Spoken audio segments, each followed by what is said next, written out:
Hi all. So இன்றைக்கி இந்த ஒரு பர்டிகுலர் கோஆர்டினேஷன் காம்பவுண்டுக்கு எப்படி நம்ம ஒரு ஐபாக் நேம் வைக்கலான்னு பார்க்கலாம். So start with the first one, CMA. இப்போ இந்த காம்ப்ளெக்ஸோட சிஎம்ஏ யாருன்னு பார்த்தீங்க அப்படின்னா சில்வர். ஏஜி தான் என்னோட சிஎம்ஏ.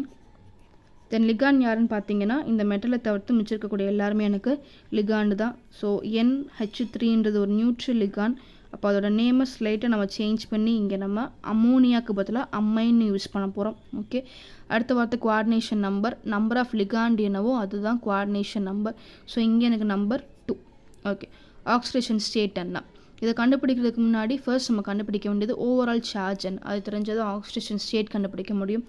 ஸோ வெளியில் எனக்கு சிஎல் இருக்குது, சிஎலோட சார்ஜ் எனக்கு -1. அப்போ ஆப்வியஸாக இந்த காம்பவுண்டோட சார்ஜ் எனக்கு +1 தான் இருக்கணும். சரி, இங்கே நம்ம சிஎம்ஏவோட ஆக்சிடேஷன் ஸ்டேட் தான் கண்டுபிடிக்க போகிறோம்.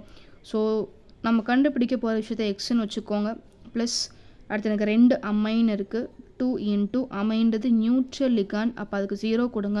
இஸ் ஈக்குவல் டு இந்த ஓவரால் சார்ஜ் தான் ஈக்குவல் டுக்கு இந்த பக்கம் வரணும்.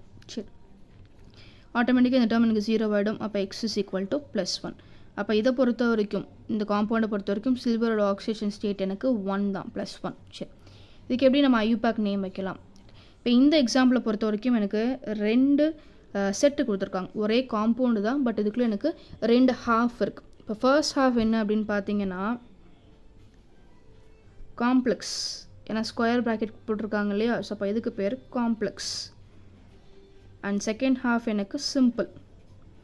அப்போ ப்ராக்கெட்டுக்கு உள்ளே இருக்கவங்க காம்ப்ளெக்ஸ், அதுக்கு வெளியில் இந்த மாதிரி தனியாக இருக்கவங்க எனக்கு சிம்பிள். சரி, இப்போ இதில் யார் ப்ளஸ் யார் மைனஸ்ன்னு முதல்ல பார்த்தணும். இவன் தான் ப்ளஸ், காம்ப்ளெக்ஸ் தான் ப்ளஸ்ஸு, சிம்பிள்ன்றவே மைனஸ். அந்த ப்ளஸ்ஸுக்கு தான் நீங்கள் முதல்ல பேர் வைக்கணும், அப்புறம் தான் மைனஸ்க்கு. சரி, ப்ளஸ்லேருந்து ஆரம்பிச்சிடலாம். ஸோ ப்ளஸ்ன்றது எனக்கு ஒரு காம்ப்ளெக்ஸ். அப்போ அந்த காம்ப்ளெக்ஸில் ஃபஸ்ட்டு நம்ம லிகாண்டுக்கு பேர் வைக்கணும், அப்புறம் தான் எனக்கு சிஎம்ஏ, சென்ட்ரல் மெட்டல் ஆட்டம். இப்போ லிகாண்டை பார்த்தீங்கன்னா 2 லிகான், ரெண்டுமே எனக்கு அம்மைன் தான். ஸோ இப்போ 2ன்றப்போ ப்ரிஃபிக்ஸ் எனக்கு டை, அம்மைன். ரொம்ப முக்கியம், இதுதான் டபுள் எம் போடணும். ஸோ டை அம்மன். ஸோ லிகாண்டு முடிஞ்சு அடுத்து எனக்கு ஏஜி சில்வர் எந்த காம்ப்ளெக்ஸில் இருக்குதுன்னு பாருங்கள், பாசிட்டிவ் காம்ப்ளெக்ஸ். அப்போ அதோட ஒரிஜினல் நேமை அப்படியே நம்ம சில்வர்னு யூஸ் பண்ணிக்கலாம். ஓகே, அடுத்து அந்த சிஎம்ஏக்கு நீங்கள் கண்டுபிடிச்சிருக்கக்கூடிய ஆக்சிடேஷன் ஸ்டேட் 1. இவ்வளவும் முடிஞ்சதுக்கப்புறம் தான் நம்ம எதுக்கு வரணும், இந்த சிம்பிள் அயானுக்கே வரணும். ஸோ சிம்பிள் அயானோட ஒரிஜினல் நேமை நீங்கள் அப்படியே யூஸ் பண்ணிக்கலாம், அது ப்ளஸ்ஸோ மைனஸோ. ஸோ சிம்பிள் அயான் இங்கே எனக்கு குளோரைடு, அதோட ஒரிஜினல் நேமை நான் அப்படியே யூஸ் பண்ணியிருக்கேன். சரி, இங்கே என்ன டவுட் வரும் அப்படின்னா, சப்போஸ் இந்த சில்வர் எனக்கு ஒரு நெகட்டிவ் காம்ப்ளெக்ஸாக இருந்தால் அதோட நேம் எப்படி மாற்றணும். இப்போ இதே சில்வர் இங்கே எனக்கு -1 அப்படின்ற காம்ப்ளெக்ஸ்குள்ளே இருந்துச்சுன்னா அதோட நேமை நீங்கள் இப்படி மாற்றிக்கணும், அர்ஜென்டேட். ஸோ பாசிட்டிவ் காம்ப்ளெக்ஸ்னால் ஒரிஜினல் நேம் அப்படியே யூஸ் பண்ணிக்கோங்க. நெகட்டிவ் காம்ப்ளெக்ஸாக இருந்தால் அதோட நேமை அர்ஜென்டேட்டுன்னு மாற்றிக்கோங்க. ரைட், ஸோ புரிஞ்சிருக்கும்னு நம்புகிறேன். எல்லாருக்கும் ஷேர் பண்ணுங்கள். தேங்க்யூ.